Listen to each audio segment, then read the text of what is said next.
नमस्कार, स्वागत आहे तुमचे आमच्या चॅनेलमध्ये। आवाज महामुंबईचा, शोध बातमीचा, कौल मनाचा। चला तर मग आमचे चॅनेल शेअर करा, लाईक करा आणि सबस्क्राईब करा।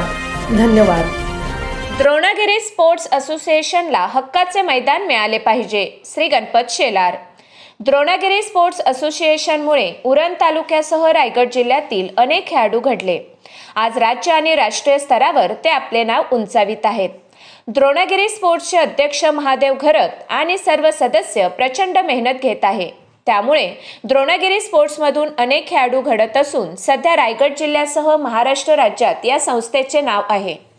येथील खेळाडूंसाठी मैदानाची गरज आहे आणि ती पूर्ण होणे गरजेचे आहे, असे सुभेदार शेलार मामा यांचे वंशज उद्योजक श्री गणपत शेलार यांनी व्यक्त केले।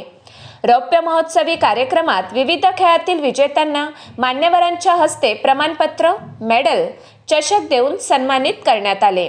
यावेळी अध्यक्ष महादेव घरत, उपाध्यक्ष मनोज पडते, खजिनदार शिवेंद्र म्हात्रे, प्रसिद्धी प्रमुख मिलिंद खारपाटील, रायगड भूषण यशवंत ठाकूर, संजय होळकर सर, रमणीक म्हात्रे सर, महिला विभाग प्रमुख सौ वैशालीताई घरत, संपदा पाटील मॅडम आदी उपस्थित होते।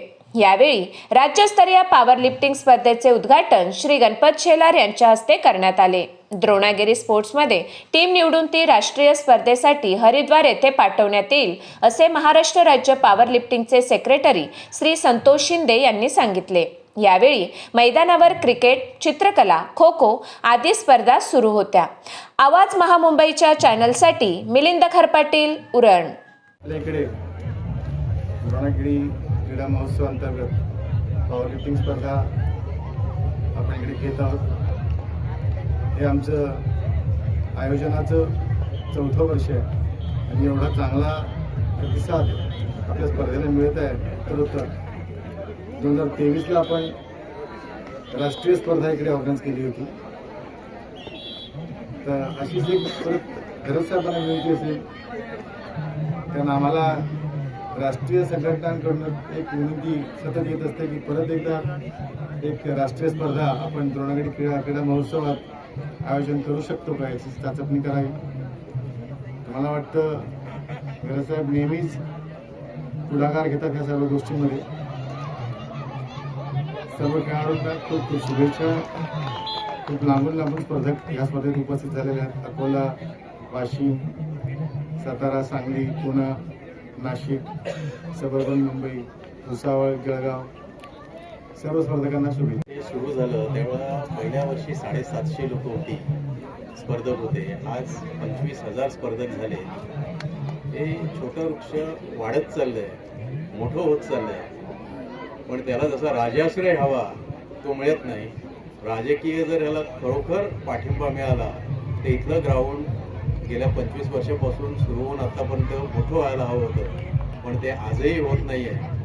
तर इथल्या राजकीय जेवढे नेते आहे किंवा जे करू शकतात त्यांनी खरोखर याला पाठबळ देऊन जर इथलं ग्राउंड जर तयार झालं तर तेच हे द्रोणगिरीच्या 25 वर्षाला मोठं बक्षीसपणा किंवा मिळालेलं यश असेल। द्रोणगिरी स्पोर्ट्स असोसिएशनच्या वतीने 25वा वर्धापन दिन साजरा होत आहे।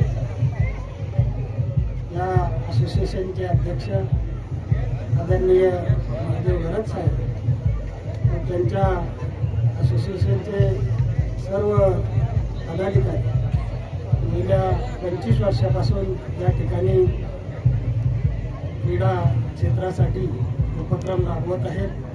अनेक स्पर्धा होत आहेत।